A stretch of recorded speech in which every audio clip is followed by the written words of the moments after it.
सलाम, नमस्ते, सत श्री अकाल। मैं हूं रजा और आप देख रहे हैं रजाग्राफी एक्सप्रेस। कुछ ज्यादा ही सच। एक ऐसी न्यूज रिपोर्ट जिसके अंदर एक वीडियो के अंदर पूरी दुनिया की तमाम बड़ी बड़ी खबर जो आपके लिए बेहद जरूरी है, सारी खबर नहीं, सारी बड़ी खबरें जो आपके लिए बेहद जरूरी हैं, आपको अपने इस चैनल रजाग्राफी एक्सप्रेस पर मैं देना शुरू कर चुका हूं। आज दूसरा दिन है, इसीलिए कह रहा हूं इस चैनल रजाग्राफी एक्सप्रेस को सब्सक्राइब कीजिए YouTube पर। और मैं पहले क्लियर कर देता हूं, हम Facebook पर कुछ पोस्ट नहीं करते। जो आप देख रहे हैं कौन पोस्ट कर रहा है, फैन पोस्ट कर रहे हैं, उसकी जिम्मेदारी हमारी नहीं है। इसलिए YouTube पर आइए, हमारे रजाग्राफी अनस्क्रिप्टेड इस चैनल को सब्सक्राइब कीजिए। सीधा चलते हैं खबर की तरफ। हजरात, अब ईरान ने भारत को तगड़ा झटका दिया है। अभी तक भारतीयों के लिए वीजा फ्री था, जाइए सीधा ईरान, कोई दिक्कत नहीं। लेकिन जितना फ्रॉड ईरान में हो रहा है, चाहे यहां से वहां जाकर कर रहे हो, चाहे वहां के लोग घपला कर रहे हो, क्योंकि भारत ने कहा है अपना साफ करते हुए दामन कि ईरान ने फ्री वीज़ा इसलिए ख़त्म कर दिया क्योंकि जो मीडिएटर होते हैं, जो दलाल होते हैं, वो आपको ईरान लेके जाते हैं, नौकरी का झांसा देते हैं और आपको फंसा देते हैं। दूसरा बताया है कि ये इसलिए ईरान ने कर दिया, वीज़ा फ्री ख़त्म कर दिया, क्योंकि यहाँ के लोग वहाँ जाके फ्रॉड कर रहे हैं। और कुछ ऐसे लोग होते हैं जिनको किसी तीसरे देश जाना है, तो यहाँ से सीधा वो ईरान जाते हैं, ईरान से वो कहीं और निकल जाते हैं। और ऐसे में जाहिर सी बात है बम फटता है सारा ईरान के सर पर। तो दोस्तों, ईरान ने भारतीयों के लिए वीज़ा फ्री ख़त्म कर दिया है। कहने के लिए ये भारत के लिए झटका है, लेकिन भारत सरकार इसमें लीपापोती करके ऐसे दिखा रही है जैसे भारत ने वीज़ा फ्री जो है ईरान का ख़त्म किया है। भाई, ईरान के पास वो पावर है, वो मुल्क है, आप वहाँ जा रहे हो, वो अलाउ करेगा कि किसको वीज़ा फ्री करना है, किसको नहीं। बहरहाल भारत के लिए ये अच्छी बात नहीं है, लेकिन ईरान भी चूरन है। ईरान को भी ये नज़र नहीं आ रहा है कि आपकी यहाँ की लड़कियाँ कर क्या रही हैं, आपके यहाँ के लोग कर क्या रहे हैं। हजरात, कहा जाता है कि ईरान कट्टर देश है, हालांकि ये सिर्फ कहा जाता है ईरान के जो लड़कियां हैं हाँ, बड़े अल्लाह वाली। और भाई, ऐसा अब नहीं रहा है, ज़माना बदल चुका है। हजरात, यहाँ पर एक बड़ी बात है और ये मेरी पर्सनल लाइफ में जुड़ी हुई चीज़ है। ये जो हादसा है आपको बता रहा हूँ। एक बंदा दिवाकर पहले से ही हमारी वीडियोस देखता था, लेकिन वो कट्टर अंधभक्त, कट्टर हिंदू, मोदी भक्त और मुसलमानों को सीधा माँ बहन की गालियां बकने वाला, पूरी कौम को गालियां बकने वाला था। पर्सनली वो मुझे गालियां बकता था अभी 1 साल पहले तक, और हर वीडियो के बाद FIR की धमकी और ये कर दूंगे और वो कर देंगे, अभी देख बजरंग दल वाले तेरा क्या करेंगे, अभी ये देख तेरा फलाना क्या करेंगे अभी हम। तो जाहिर सी बात है, ये क्लियर है आप सभी को कि वो दिवाकर नाम का बंदा ऑब्वियसली बजरंग दल और RSS और ऐसे तमाम हिंदू संगठनों से जुड़ा हुआ होगा, जहां पर यह सिखाया जाता है और अब तो ऐलान करके बोला जाता है कि मुसलमान लड़कियों को लेके आओ, हम तुम्हें नौकरी भी देंगे, हम तुम्हें पैसा भी देंगे, हम तुम्हें रोजगार भी देंगे। आप समझ रहे हैं, ये तमाम चीजें डोमेन, पब्लिक डोमेन में पड़ी हुई है, ये कोई छुपी हुई बात नहीं है, कोई नई बात हिंदू संगठन नहीं करते। दिवाकर कट्टर उसी मानसिकता का व्यक्ति था जो हमें गालियां बकता था, लेकिन मैंने जवाब नहीं दिया। हमेशा मैंने कहा कि जो करना है तू कर मुन्ना। अब तो भैया 54 हो चुके हैं, तब इतने केस नहीं थे। लेकिन दोस्तों, हम बात सटीक करते हैं, सच दिखाते हैं, लेकिन उस भांडुक से कोई सच झेला नहीं जाता था। सोशल मीडिया पर मुसलमानों को गालियां बकता था, हमारे बुजुर्गों की तौहीन, सहाबाओं की तौहीन और न जाने इस्लाम की कितनी तौहीन किया करता था। अब ईरान का खेल देखिए, और ईरानी लड़कियों का जो एक बना हुआ है रौला कि अरे वो तो बड़ी अल्लाह वाली। देखिए भाई, हम अगर हिंदू लड़की के साथ उठ रहे हैं, बैठ रहे हैं, तो हमें मारा पीटा जा रहा है कि भैया हम लव जिहाद कर रहे हैं।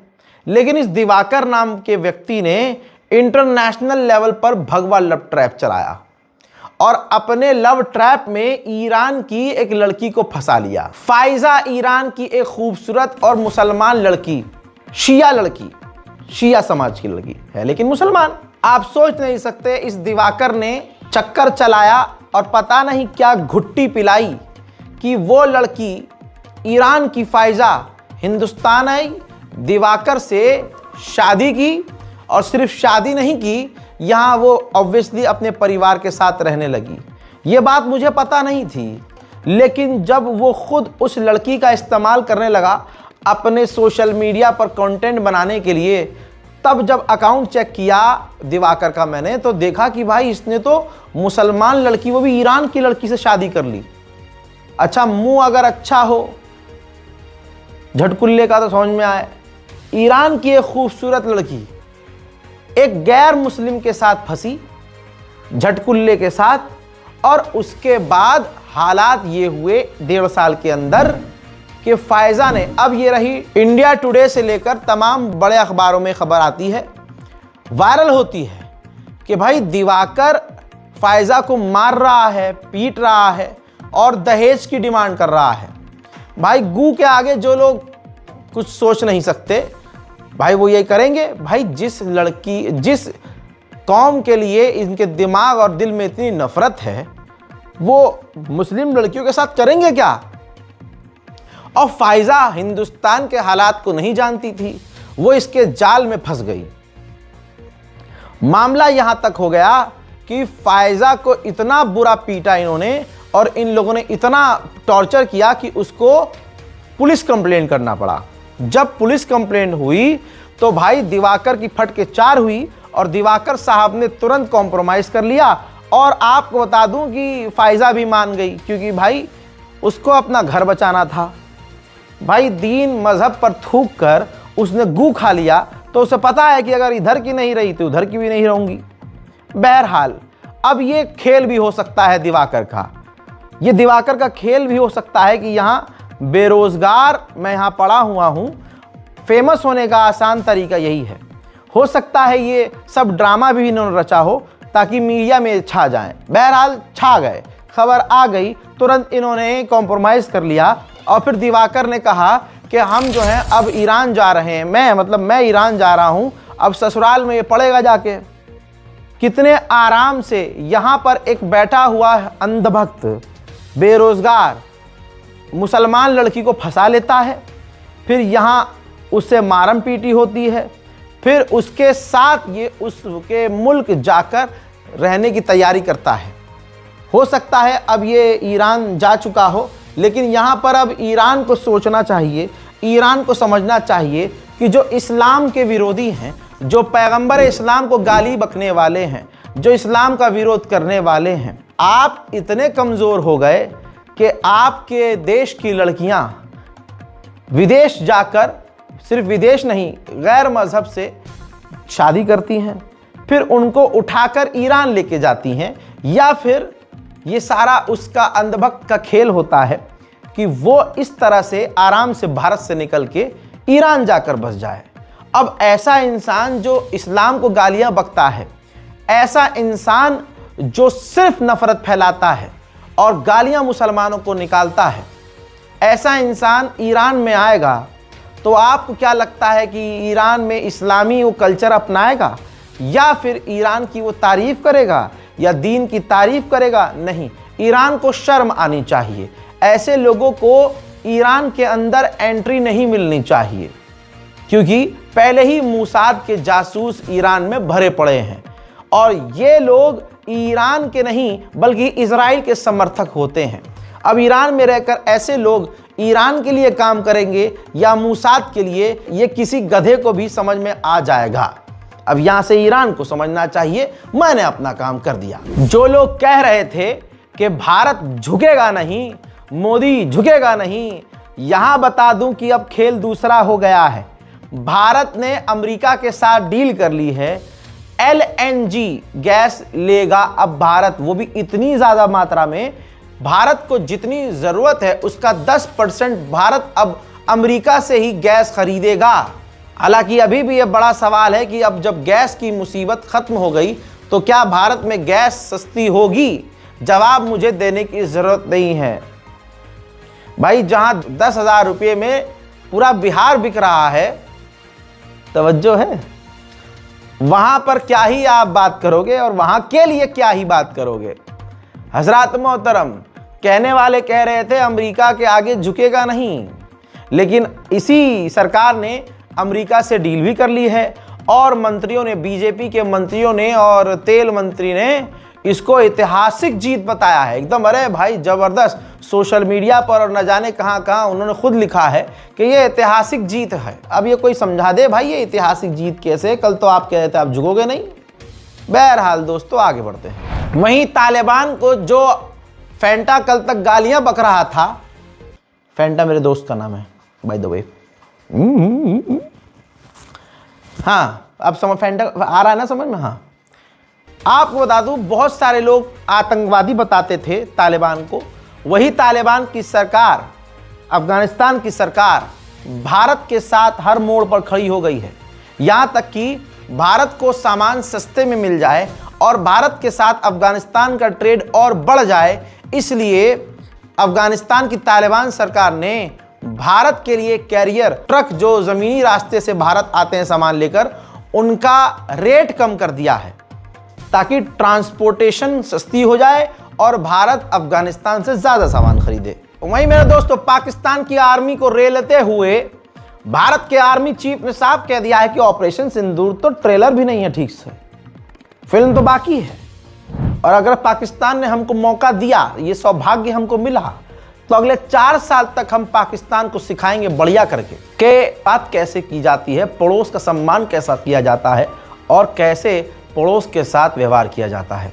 वहीं भारत के आर्मी चीफ ने कहा है कि पिछले 1 साल में चाइना और भारत के रिश्ते में बेहतरी हुई है, LAC पर तनाव कम हुआ है। हम कोशिश कर रहे हैं कि तनाव आगे ना बढ़े और कोई नया विवाद ना खड़ा हो।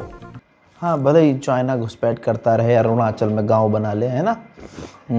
और वो जिस आदमी ने कहा था चीन को लाल आग दिखाएंगे, चाहे देख रहे हो ये है खेल, ये मत लगा दियो, काट दियो।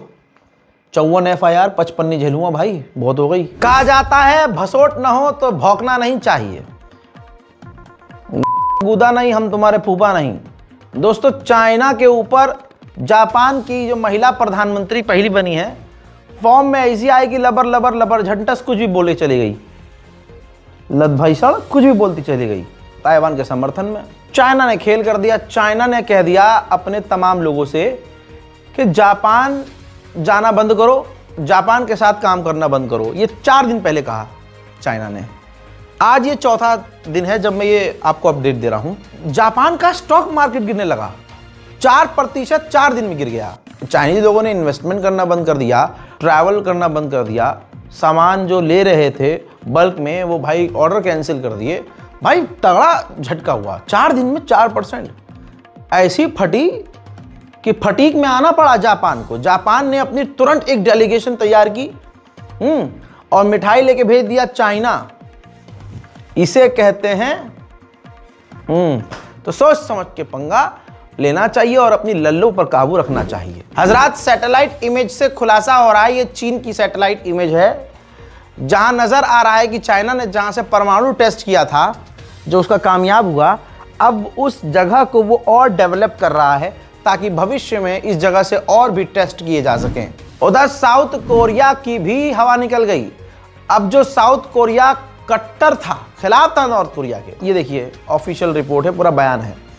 साउथ कोरिया ने कहा है कि हम नॉर्थ कोरिया से पॉजिटिव वे में बातचीत करने को राजी हैं। उधर शेख हसीना को बांग्लादेश में फांसी की सजा सुना दी गई है। कई सारी धाराओं में हत्या है और गबन है, और खासकर जो छात्रों की हत्याएं हुई हैं उनका आरोप सिद्ध करते हुए उनको मौत की सज़ा जो है, मौत की सज़ा सुनाई गई है। जिसके बाद जो है मोहम्मद यूनुस ने, जो वहाँ के फ़िलहाल राष्ट्रपति हैं, केयरटेकर हैं, उन्होंने भारत से मांग की है कि भारत शेख हसीना को लौटाए, चाहे वो कितनी भी पावरफुल हो। कानून के ऊपर कोई नहीं है। मोहम्मद बिन सलमान देखो अमेरिका का पालतू है। आगे मेरे मन में है पालतू क्या है, सिर्फ बिन सलमान को कह रहा हूं, सऊदी की ज़मीन का मेरा कोई मतलब नहीं है भाई। मैं सऊदी बोलता हूं इसलिए ताकि आप समझ सके बात किसकी हो रही है। बात कर रहा हूं बिन सलमान की, उसकी नीतियों की। जहां मुस्लिम देश जो हमारी साइड वाले हैं, अरब को छोड़ दो,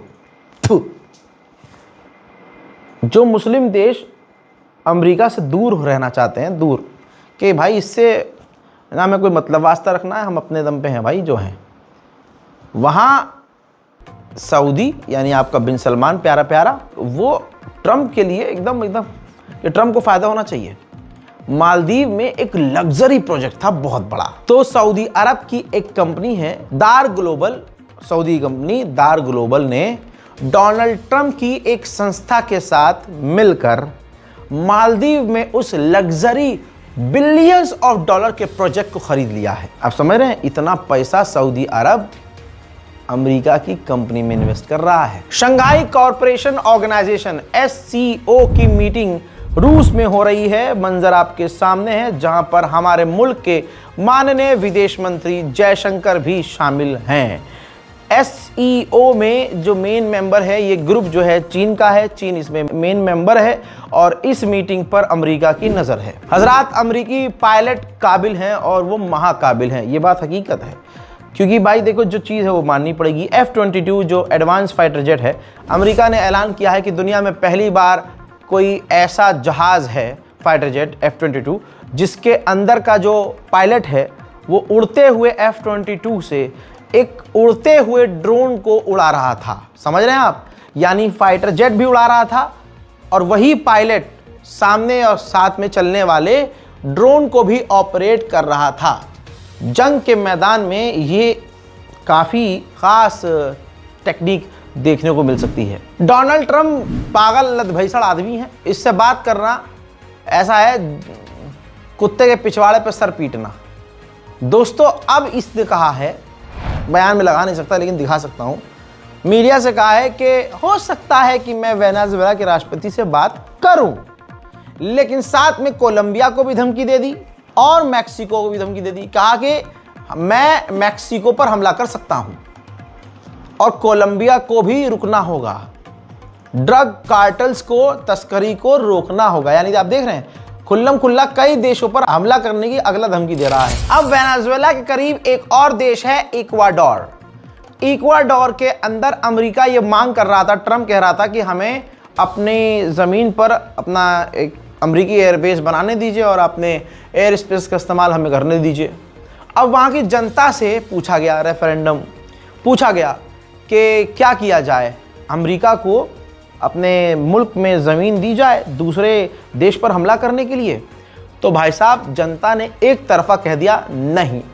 तो भाई साहब, अब वहाँ की सरकार ने कह दिया है कि ठीक है, जनता की बात सुनेंगे और अमेरिका को हमारे मुल्क की ज़मीन किसी दूसरे देश पर हमला करने के लिए इस्तेमाल करने नहीं दी जाएगी। वहीं अमेरिकी ऑफिशियल ने कहा है कि डोनाल्ड ट्रंप ने अभी फैसला नहीं लिया है कि वेनेजुएला पर हमला करें या नहीं। हो सकता है अमेरिका, क्योंकि धोखे से करता है हमला हमेशा, जैसे उसने धोखे से हमला ईरान पर किया और करवाया, हो सकता है ये अब माहौल बनाया जा रहा हो कि नहीं वेनेजुएला पर हमला नहीं करेंगे या अभी माहौल नहीं है और अचानक से अमेरिका कर दे। क्यों? ये रही देखिए सबूत। कैरेबियन सी में वेनेजुएला के करीब अमेरिका का, बल्कि यूं कहूं पूरी दुनिया का, अमेरिका का जो सबसे बड़ा एयरक्राफ्ट कैरियर है, हथियारों से लदा हुआ, वेनेजुएला के करीब पहुंच चुका है। हजरात, हाल बेहाल है।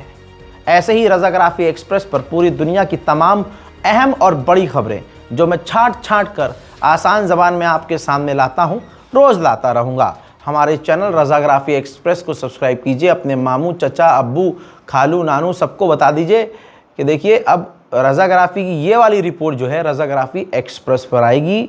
लिहाजा आपको इस चैनल पर आना है और हमारे चैनल को सब्सक्राइब करना है। बहुत बहुत शुक्रिया कि आपने ऐसा दम दिखाया कि पूरी दुनिया ने देखा, दुश्मनों ने भी देखा कि हाँ, फेस वैल्यू क्या होती है, मोहब्बत मुसलमानों की कैसी होती है, सच सुनने वालों की ताकत क्या होती है, कि एक डिलीट कर दिए गए चैनल को वापस आप मिलकर ऐसे लेके आते हैं यूट्यूब के मुंह में हाथ डाल के, जैसा कोई आज तक ला नहीं पाया। आप सभी का तहे दिल से बहुत शुक्रिया। चैनल को सब्सक्राइब कीजिए, वीडियो को शेयर कीजिए। जय हिंद।